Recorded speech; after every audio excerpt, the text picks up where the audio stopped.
Hello and welcome to the Morningstar series, Why Should I Invest With You? I'm Emma Wall and I'm joined today by Kim Do, Baring's Head of Asian Multi-Asset. Hello, Kim. Hello, Emma.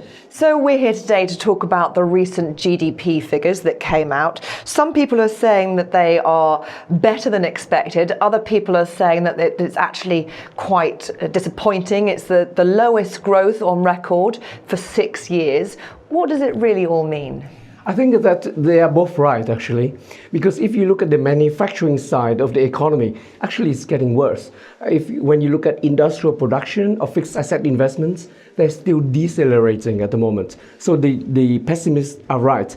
But if you look at retail sales on the services side and the consumption side, actually it looks quite good. So the optimists are right on that side, and the pessimists are right on the manufacturing side. So there's a bit of both. But from our viewpoint, we think that China is definitely showing signs of slowdown, but it's still growing. It's the second largest economy in the world, which is still growing, in our view, somewhere between 5 to 6% over the next 6 to 12 months. Of course, putting the economy aside, what investors really want to know is where the opportunities are. Yes. In the US and in the UK, we're about to have a rate rise in the next year. That's not an if, that's a when.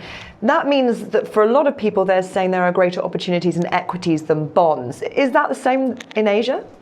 We think so. We think that bond rates have fallen to such low levels that they are not very attractive from a fundamental viewpoint. Let's say when you invest in the 10-year bond rate at about 1 to 2%, then all you will get is 1 to 2% per annum over the next few years. But when you invest in equities, and if companies are trying to grow their earnings, albeit the earnings growth will be slower, but they're still trying to grow their earnings.